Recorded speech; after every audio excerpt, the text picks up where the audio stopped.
A nossa palestra abordará sobre as limitações e os conflitos da análise de balanços. Ela tem como pressuposto que a análise de balanço ela não deve ficar restrita unicamente aos relatórios financeiros apurados e divulgados pelas companhias. O objetivo da análise de balanço e da nossa palestra é discutir os aspectos mais relevantes e atuais da análise moderna de empresas. Como resumo, para poder melhor orientar a palestra, as principais abordagens que nós trataremos são as seguintes.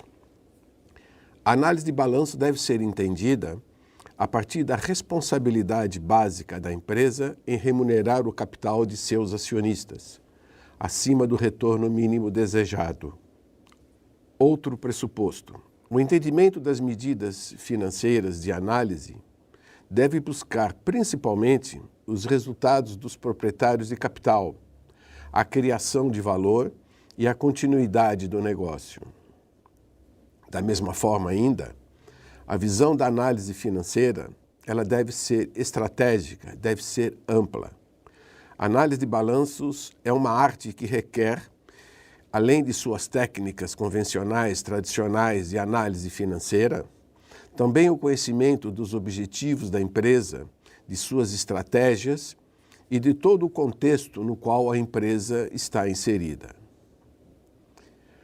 A palestra efetua também algumas críticas ao entendimento dos indicadores financeiros tradicionais, principalmente diante da nova ordem contábil. Conceitos fundamentais de ativo, lucro, fair value, valor justo, descontinuidade, entre outros, precisam ser melhor entendidos e inseridos no processo de análise.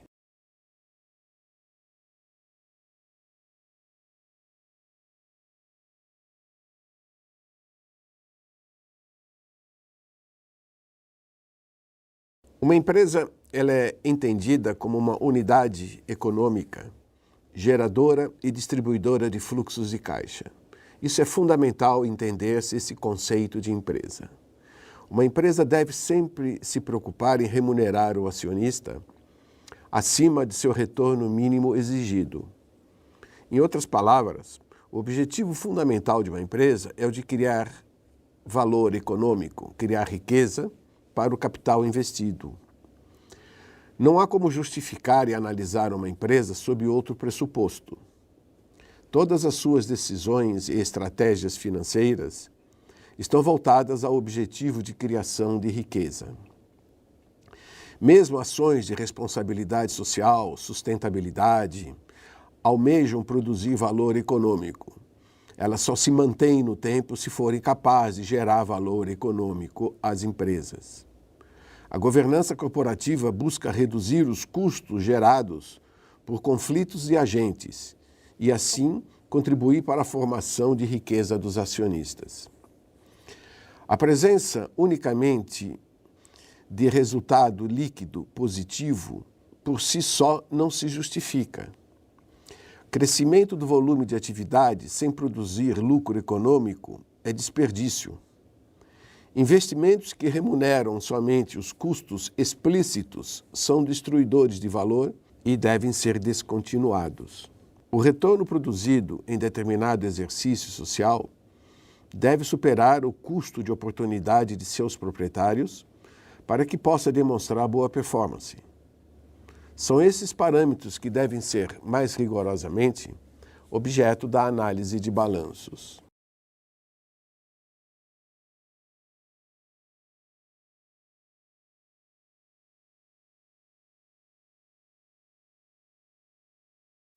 A análise de balanços deve ser crítica e incorporar uma visão mais ampla que a descrita nos relatórios contábeis publicados pelas companhias.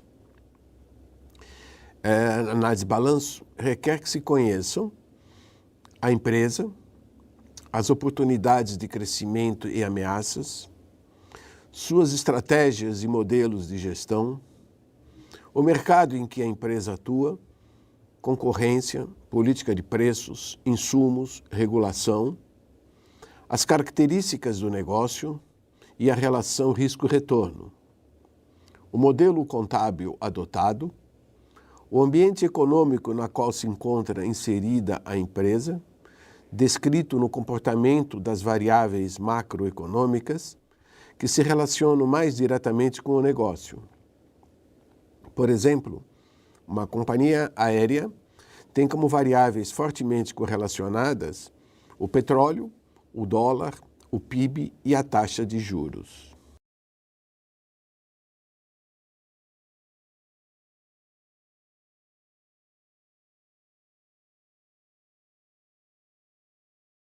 Uma demonstração contábil, base da análise financeira de empresas, espelha um momento da empresa, geralmente o último dia do ano, dia 31/12, às 18 horas, e a sua realidade, de acordo com o modelo contábil adotado e as normas vigentes.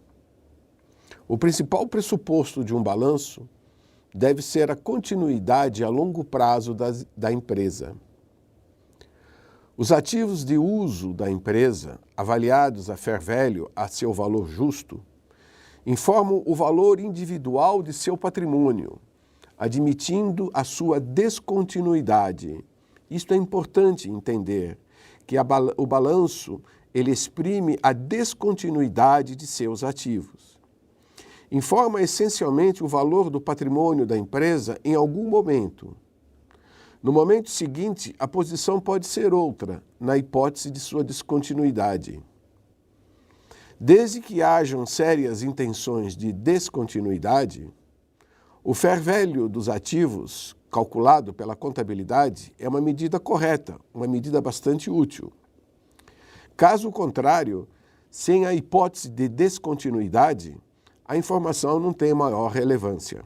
É importante entender ainda que a soma dos valores justos do fair value de todos os ativos não representa o valor de mercado da empresa, pois essa somatória não considera a sinergia entre si. O valuation de uma empresa não se faz por valores apurados no balanços. Deve expressar o todo e não a soma das partes.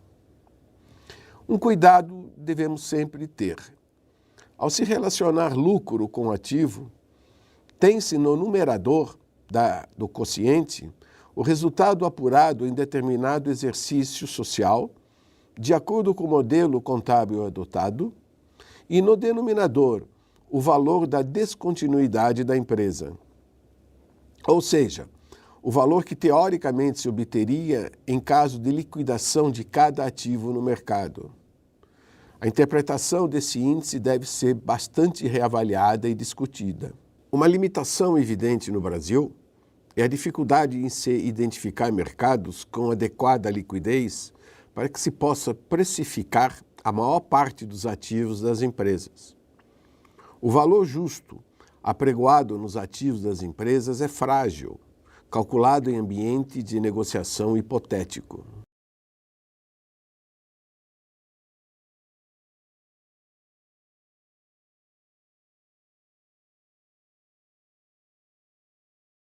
Mesmo um balanço impecavelmente elaborado, com base no fair value, no valor justo de seus ativos, ainda assim não representaria o genuíno valor de mercado da empresa.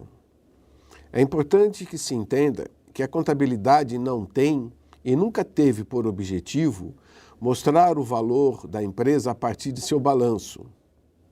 A contabilidade está essencialmente estruturada para mensurar o valor de entrada e não o valor de saída. Um balanço a fair value aproxima-se do valor da empresa somente no pressuposto de sua descontinuidade, do encerramento de suas atividades. O verdadeiro valor da empresa deve exprimir o seu valor em funcionamento. O foco dos acionistas não está no valor individual dos seus ativos, mas no todo, no valor do negócio. Os investidores concentram sua atenção nos fluxos de caixa e lucros resultantes das atividades da empresa, na combinação ótima de ativos e passivos alocados ao processo produtivo. O genuíno valor econômico de uma empresa incorpora as expectativas futuras de geração de benefícios econômicos como um todo, dos ativos em funcionamento. A importância de se conhecer o valor da empresa não é pela sua descontinuidade, mas o seu valor em atividade, entendendo como um negócio em continuidade.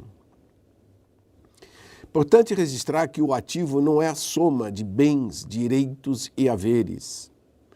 Ele representa, mais efetivamente, um fluxo futuro esperado de benefícios de caixa trazidos a valor presente por uma taxa de juro que remunera de forma adequada o risco do investimento.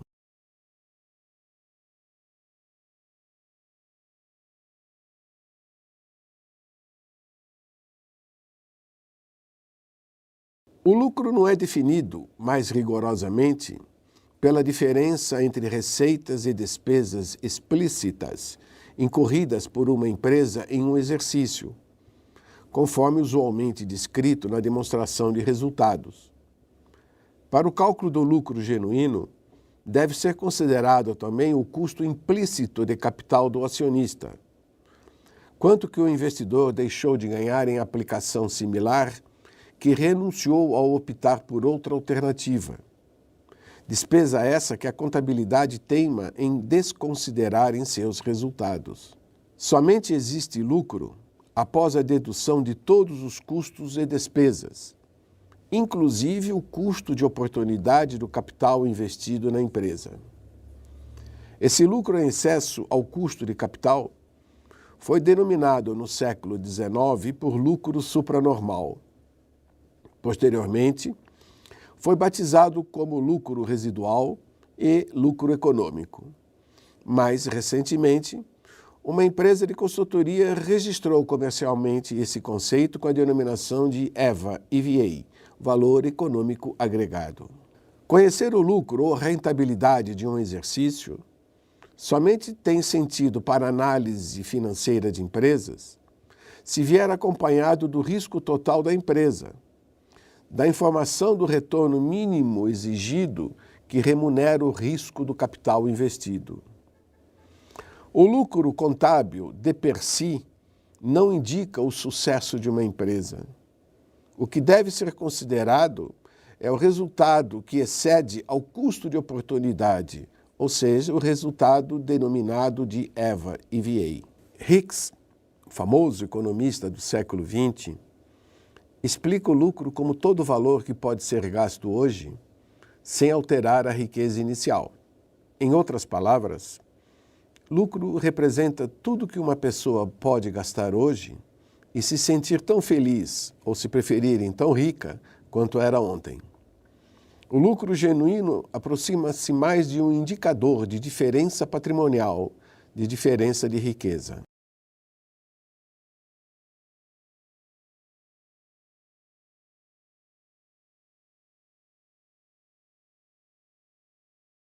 O resultado operacional, geralmente conhecido por NOPAT, lucro operacional após o imposto de renda, é proveniente do negócio da empresa, da atividade objeto. É o lucro dos ativos e independe da forma como a empresa encontra-se financiada. Na avaliação de uma empresa, o NOPAT é a sua principal medida.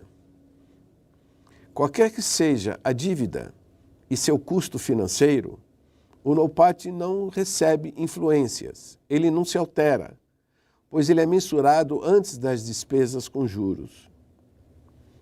O lucro líquido da empresa é determinado pelas decisões de investimentos ativos e também pelas decisões de financiamento.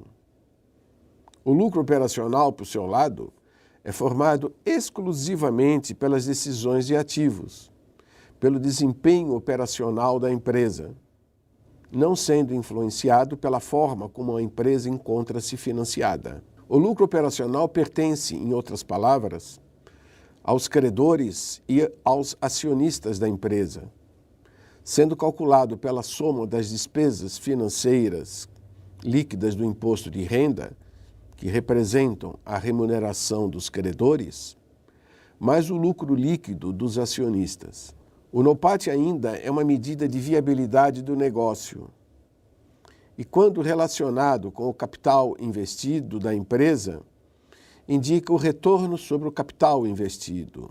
A inexistência de resultado operacional denota inviabilidade do negócio, devendo as causas serem buscadas nos próprios ativos, como o giro do investimento baixo, custos altos, tecnologia, ociosidade e assim por diante.